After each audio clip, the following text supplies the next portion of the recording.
Dear student, I am S.T. Saravanan, Department of Plastic Technology, Computer Aided Design and Manufacturing பார்த்துக்கிட்டு இருக்கிறோம். இதில் வந்து unit 2ல் 5th module வரும். சிஎன்சி மிஷினு என்சி பார்த்தாச்சு. சிஎன்சியோட டைப்பு போன தடவை பார்த்தோம். அப்புறமேல அதோட கன்ஸ்ட்ரக்ஷன் பார்க்கணும் அப்படின்னு சொன்னோம் இல்லையா? கன்ஸ்ட்ரக்ஷன் ஹரிசாண்டல் டேர்னிங் சென்டருடைய கன்ஸ்ட்ரக்ஷன் எப்படிங்கிறத பார்க்கணும். ஸோ இந்த ஹரிசாண்டல் டேர்னிங் சென்டரோட டைப்ஸ் போன தடவை பார்த்தாச்சு. அது எப்படி ஹரிசாண்டல் ஸ்பிண்டில் எப்படி இருக்கும், வெர்டிகல் ஸ்பிண்டில் எப்படி இருக்கணுங்கிறத நான் எக்ஸ்பிளைன் பண்ணிட்டேன். இப்போ அதனுடைய கன்ஸ்ட்ரக்ஷன் என்னென்ன பேசிக்காக இருக்கும் அப்படிங்கிறது ஓகேவா? இதில் வந்து நம்ம பார்ப்போம். இதில் வந்து பார்த்திங்க அப்படின்னா main parts of the CNC turning centre வந்து bed 1, 2 head stock, 3 turret, 4 tail stock, 5 servo motor, 6 hydraulic and pneumatic lubrication system, 7 machine control unit. தம்பி நான் ஒன்று சொல்கிறேன், ரொம்ப நல்லா ஞாபகம் வச்சுக்கோங்க. இந்த 7 பாயிண்ட் இருக்கு இல்லையா, இது 7 பாயிண்ட்டும் நீங்கள் வந்து ஹரிசாண்டல்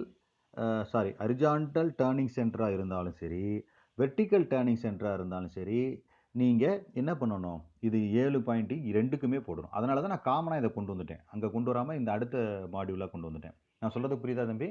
இப்போ ஃபார் எக்ஸாம்பிள் ஒரு கொஸ்டின் கேட்குறாங்க, explain construction and working principle of horizontal turning centre அப்படின்னு கேட்டான்னு வச்சுக்கோங்க. நீ ஹரிசாண்டல் டேர்னிங் சென்டர்னால் என்னென்ட்டு போன தடவை நான் எக்ஸ்பிளைன் பண்ணதை எழுதிட்டு அந்த படத்தை வரையணும். அந்த படத்தை வரைஞ்சிட்டு இதை வந்து the following parts are there அப்படிங்கிற மாதிரி போட்டு பெட்டு இந்த 7 பாயிண்ட் போட்டு அதை கொஞ்சம் கொஞ்சமாக எக்ஸ்பிளைன் பண்ணால் முடிஞ்சது. பை சான்ஸ் கொஸ்டின்ஸ் எப்படி இருக்குன்னாக்க, explain vertical spindle turning centre 2வது டைப் இருக்கு இல்லையா, அதை கேட்டான்னு வச்சுக்கோங்க.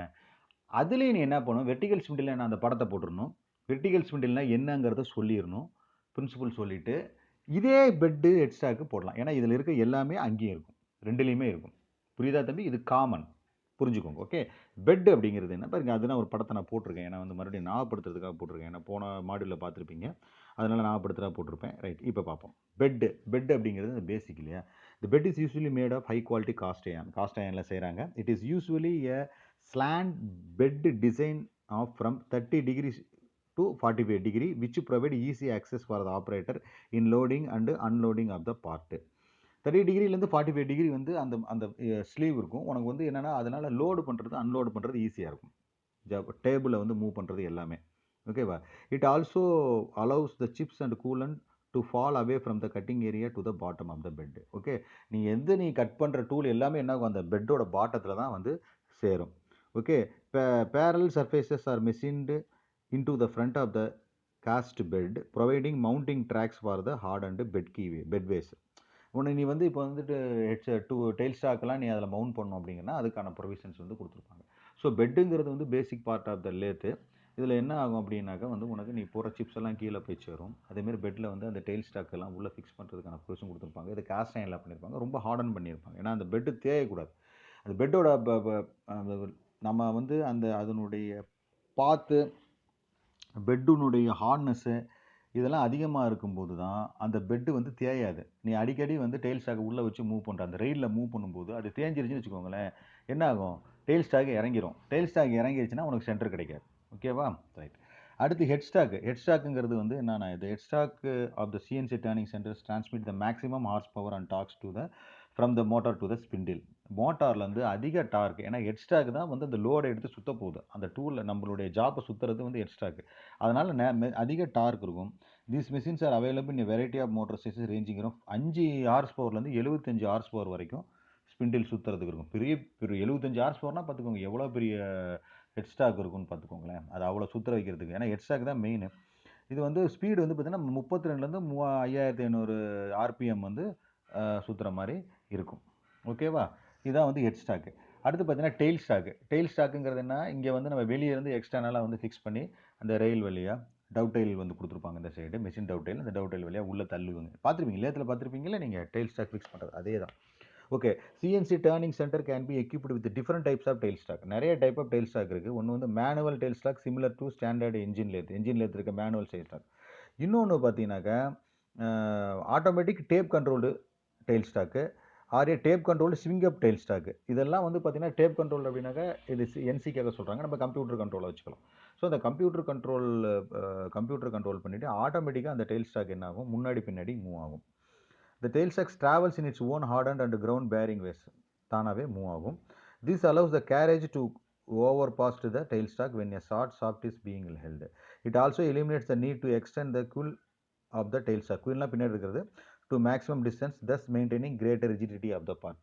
இந்த tailstockல வந்து நீ வந்து நார்மலாக என்ன செய்வோனாக்கா பேக் அதில் வந்து ஒரு டேப்பர் லொக்கேஷன் இருக்கும். அந்த டேப்பர் லொக்கேஷனில் வந்து என்ன ஆகுனாக்கா நம்ம நம்மளுடைய டெயில் ஸ்டாக்கோட டெட் சென்டரோ அல்லது சம்டைம்ஸ் ட்ரில் பண்ணால் ட்ரில் பிட்டோ உள்ளே வந்து அப்படியே வந்து ஆட்டோமேட்டிக்காக வந்து அந்த டேப்பர் லாக்கில் லாக் ஆகிக்கும்.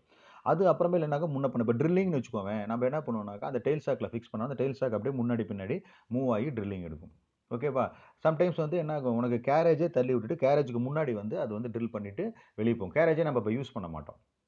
ஓகேவா? அந்த டெயில் ஸ்டாக்கே முன்னாடி வந்து மூவ் பண்ணிவிட்டு வெளியே போகும். அதுக்கு வந்து ஒரு ப்ரொவிஷன்ஸ் கொடுத்துருப்பாங்க. நார்மலாக டெயில் ஸ்டாக்கில் பார்த்தீங்கன்னா பின்னாடி ஒரு வீல் மாதிரி கொடுத்தீங்கன்னா அந்த டெயில் ஸ்டாக் கொஞ்சம் தூரம் மூவ் ஆகும், பின்னாடி வரும். அது ஒரு ஷார்ட் டிஸ்டன்ஸ் தான் மூவ் ஆகும், பின்னாடி வரும் அந்த டிஸ்டன்ஸு. சம்டைம்ஸ் வந்து சிஎன்சி மிஷினில் பார்த்தீங்கன்னா கம்ப்ளீட் டெயில் ஸ்டாக்கே வந்து ஒரு ஹைட்ராலிக் பிளஞ்சர் மூலியமாக மூவ் ஆகிற மாதிரியும் நம்ம அவங்க வச்சுருப்பாங்க. அடுத்து பார்த்தீங்கன்னா டரட். இதை பற்றி நான் போன கிளாஸில் நிறையா சொல்லிட்டேன். பாருங்கள், this type style and number of turrets on CNC turning centre will vary according to the size of the machine and individual manufacture specification. எவ்வளோ பெரிய சைஸ் போடுறாங்கிறத பொறுத்து தான் எத்தனை டரட் போடணும், அந்த ஒவ்வொரு டரட்லையும் எத்தனை டூல் வைக்கணும் அப்படிங்கிறதெல்லாம் டிசைட் பண்ண முடியும். The more common types used are the drum turret. Drum மாதிரி இருக்கும், ஒரு பெரிய ட்ரம் மாதிரி இருக்கும். டிஸ்க் டரட்டு, ஒரு டிஸ்க் மாதிரி இருக்கும். And the square multi tool turret, square டைப்பில் இருக்கும். அதாவது அந்த டரட் வைக்கிறது வரிசை 1 2 3 4 அப்படியே ஸ்கொயர் டைப்பில் வைப்பாங்க, ட்ரம்மில் வைப்பாங்க, டிஸ்கில் வைப்பாங்க. The turret is constructed so that it can hold 8 or more internal and external tool. 8 அல்லது 8க்கு மேலே டூல் வந்து யூஸ் பண்ணலாம். The indexing mechanism for these tools is capable of bidirectional indexing and a rapid transverse rate of approximately 100 mm per minute. 100 mm per minuteக்கு வந்து அந்த transverse, அந்த movement வந்து அந்த டரட்டில் இருக்கும். அதனால் என்ன ஆகுனாக்கா கட்டிங் டைம் வந்து குறையும், அவ்வளோ வேகமாக நடக்கும். அதே சமயத்தில் வந்து என்ன ஆகும் அப்படின்னாக்கா உனக்கு வந்து அதனுடைய ஸ்பீடுனால உனக்கு ப்ரொடக்டிவிட்டி வந்து இன்க்ரீஸ் ஆகும். இதான் வந்து டரட்டு. சர்வோ சிஸ்டம் உங்களுக்கு தெரியும். The servo system which consist of servo drive motors. Ball ஸ்க்ரூன்னு வருது. என்னன்னா நம்ம ஸ்க்ரூ பண்ணுறோம்ல, இப்போ நம்ம மூவ்மெண்ட்லாம் இருக்குல்ல, அந்த மூவ்மெண்ட்லாம் பால் ஸ்க்ரூன்னு ஒன்று இருக்கும். அது வந்து ரொம்ப அக்யூரேட்டாக இருக்கும். ஆக்சுவலாக பழைய சிலபஸில் வந்து நம்ம பால் ஸ்க்ரூ பற்றிலாம் படிப்போம். நம்ம புது சிலபஸில் அது இல்லை. நீங்கள் இனிமேல் இன்ஜினியரிங் போய் தான் படிக்க முடியும், பிஇயில் தான் படிக்கணும்னு நினைக்கிறேன். அந்த பால் ஸ்க்ரூ அப்படிங்கிறது என்னன்னாக்கா உங்களுக்கு தேவையான அந்த மூவ்மெண்ட் வந்து ரொம்ப ஸ்மூத்தாக இருக்கும், அக்யூரேட்டாக இருக்கும். நார்மலாக மூவ் பண்ணுறதுக்கு பதிலாக பால் ஸ்க்ரூவில் அதை மூவ் பண்ணும்போது அக்யூரேட்டாக இருக்கும். ஏன்னா வந்து நான் ஏற்கனவே சொல்லியிருக்கேன், 1 mm 2 mm டிஃபரன்ஸ்லாம் அந்த மூவ்மெண்ட் வந்து சர்வோ மோட்டரில் கண்ட்ரோல் பண்ணுது. அதனால் அந்த பால் ஸ்க்ரூவில் போடும்போது அக்யூரேசி அதிகமாக இருக்கும். அதான் பால் ஸ்க்ரூ. ஸ்க்ரூ இருக்கும், ஸ்க்ரூ மேலே ஒரு பால் இருக்கும். அந்த பால் மூலிமா வந்து அந்த ஸ்க்ரூ ரொட்டேட் பண்ணும்போது அந்த பால் மூலிமா மூவ் ஆகும். அந்த பால் தான் வந்து என்டையர் சிஸ்டத்தையே வந்து ஹோல்டு பண்ணும். ஓகே.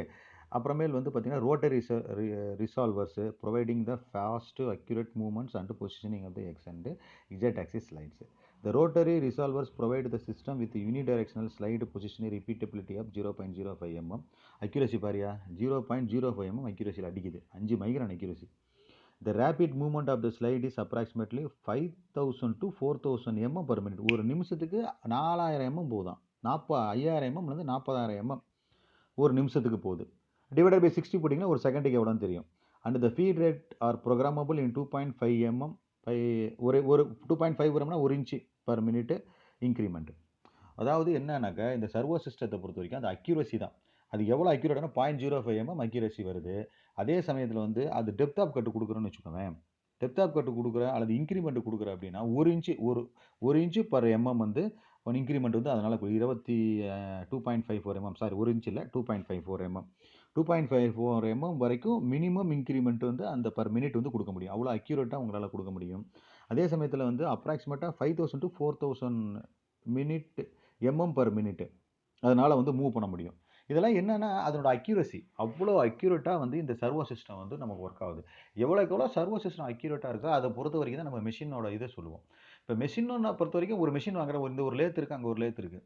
இந்த 2 லேத்தில் எந்த லேத்து சார் பெஸ்ட் லேத்து அப்படின்னு கேட்டிங்கன்னா எது வந்து அக்யூரசி அதிகமாக இருக்கோ அதுதான் பெஸ்ட் லேத்து. அக்யூரேசினா என்னென்னா எது வந்து மினிமம் எந்த அளவுக்கு வந்து அக்யூரசி கொடுக்கும் அப்படின்னா, உதாரணமாக இதில் மினிமம் எவ்வளோ சார் எடுக்கலாம், 0.5 mm வரைக்கும் எடுக்கலாம், 10.5 வரைக்கும் எடுக்கலாம், 11.5 12.5 இந்த மாதிரி 0.5 mm வரைக்கும் எடுக்கலாம்னா அரை mm அக்யூரசி.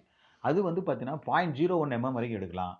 அதான் 30.01 10.01 15.01 அப்படி 0.1னா என்ன 10 மைக்ரான் அக்யூரசி. 1 மைக்ரான் அக்யூரசிங்கிறது 0.001, 10 மைக்ரான்ஸ்னா 0.10 0.01. ஏன்னா 100 மைக்ரான் ஆச்சுன்னா 0.1. சரியா? அப்போ வந்து என்ன சொல்கிறாங்க அப்படின்னா இவ்வளோ மைக்ரான் அக்யூரஸிக்கு இதை வச்சு தான் சொல்லுவானுங்க. இதனோட accuracy 5 micron accuracy machine sir அப்படிமா. அப்போ 0.005 வரும். 5/1000 வச்சுக்கோவேன். அதுதான் வந்து அவ்வளோ அக்யூரசின்னு அர்த்தம். அப்போ ஒரு மெஷினை போகும்போது 5 மைக்ரான் அக்யூரசினா அது வந்து 40 லட்ச ரூபா இருக்கும். இதே வந்து 100 மைக்ரான் அக்யூரசினா 0.1. 100 மைக்ரான் அக்யூரசினா அது எவ்வளோ இருக்கும் அப்படின்னாக்கா வந்து 15 லட்ச ரூபா இல்லை 10 லட்ச ரூபா வரும். அவ்வளோதான். ஸோ அந்த அக்யூரசி தான். அதுக்கு ஏன் சார் அவ்வளோ அக்யூரசி நமக்கு தேவைன்னா தேவை. நீங்கள் அடுத்து மோல்ட் டிசைன் படிக்கும்போது அதனோட அக்யூரசியோட இம்பார்ட்டன்ஸ் என்னங்கிறத தெரிவிங்க. ஸோ அந்தளவு அக்யூரசி வந்து இந்த சர்வோ சிஸ்டம் தான் கொடுக்கும். வேறு என்ன கொடுக்கும்? அதுதான் கொடுக்கும்.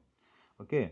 ஸோ அடுத்து வந்து machine control unit. Machine control unit allows the operator to program a part. ரைட்டாக ப்ரோக்ராம் பண்ணலாம், எடிட் பண்ணலாம், கிராஃபிக்கலி டிஸ்பிளே பண்ணலாம், ப்ரோக்ராமை ஸ்டோர் பண்ணலாம், ப்ரோக்ராம் அவுட்புட் வந்து டேப்பாக எடுத்துக்கலாம் அல்லது டேட்டா லைனில் எடுக்கலாம். And perform comprehensive diagnostics, run a program manually or automatically and perform many more operation and operators. Machine control யூனிட்டுங்கிறது வந்து அந்த மெஷின் டூலுக்கும் என்ன உனக்கும் உள்ள இன்டர் ரிலேட்டடாக இருக்கிற பார்ட் அதுதான் உனக்கு வந்து மேனுவலாக நீ என்ட்ரி பண்ணி செக் பண்ணி நார்மலாக வந்து மேனுவலாகவே செக் பண்ணி பார்த்துருவோம். நம்ம செக் பண்ணி பார்த்துட்டு டூல் மூவ்மெண்ட்லாம் எப்படி இருக்குது தொடுதா எல்லாம் பார்த்துட்டு தான் நம்ம ஆட்டோமேட்டிக் ஆகும். இது எல்லாமே நம்ம என்ன பண்ணலாம்? மெஷின் கண்ட்ரோல் யூனிட்டில் செஞ்சிடலாம். அடுத்து work holding devices. Work holding டிவைசஸ்ங்கிறது வந்து நமக்கு என்னென்ன நம்ம ஒர்க்கை ஹோல்டு பண்ணுறதுக்கு சக்கு வந்து ஒரு ஒர்க் ஹோல்டிங் டிவைசஸ் தான். ஏன்னா அந்த ஜாப்பை வந்து பிடிக்குதில்ல. சக்கு ஃபேஸ் பிளேட் இருக்கும். சம்டைம் ஃபேஸ் பிளேட் ஒரு ஒர்க் ஹோல்டிங் டிவைசஸ் தான். இந்த மாதிரி என்னென்ன ஒர்க் ஹோல்டிங் டிவைசஸ் வந்து அங்கே வந்து ஆட்டோமேட்டிக்காக என்னென்ன நடக்குது அப்படிங்கிறத பார்ப்போம். The demand of heavier metal removal rate and higher spindle speeds has created need of high performance சக்கோட இம்பார்ட்டன்ஸ் சொல்கிறாங்க. Along with these performance requirement is the need for better and more secure gripping of the workpiece, quick change jaws, a chuck that can handle different size workpiece. அது ஒரே சக்கில் different type. அதான் நம்ம 3 ஜா chuck இருக்குல்ல, ஒரே single centring வந்துடும். 4 ஜானா 4 பக்கம் set பண்ணோம். இதுனா வந்து சிங்கிள் சென்டர். அப்படியே வந்து ஒரு இதை சுற்றினோம்னா 3மே உள்ளே வந்துடும். இந்த மாதிரி அது வந்து ஒரு டெக்னாலஜி. அந்த மாதிரி நிறைய டெக்னாலஜி இதில் இருக்குது. The common work holding devices in turning centre is சக்கு தான். There is a variety of chucks such as self-centering. அதான் சொன்னல 3 ஜாலாம் செல்ஃப் சென்டரிங். ஒன்று சொன்னாவே போதும், அது எல்லாமே சென்டரில் வந்து லாக் ஆகிக்கும். Counter centrifugal and collets to suit variable work pieces and machining எல்லாம் பயங்கர அட்வான்ஸாக இருந்துச்சு. இப்போல்லாம் மெஷின்ஸ் பார்த்தீங்கன்னா ஒர்க் ஹோல்டிங் டிவைஸ் எல்லாம் பார்த்தீங்கன்னா ரொம்ப அட்வான்ஸாக இருக்குது. மேக்னெட்டிக் செக் வச்சுருக்கானுங்க. அது போய் டக்குன்னு செக்கை ஒட்டிடும். செக்கில் நீ எல்லா எதுவும் டைட் பண்ண வேண்டியதில்லை. செக்கில் போய் அப்படியே ஜாப் வந்து ஒட்டிடும்.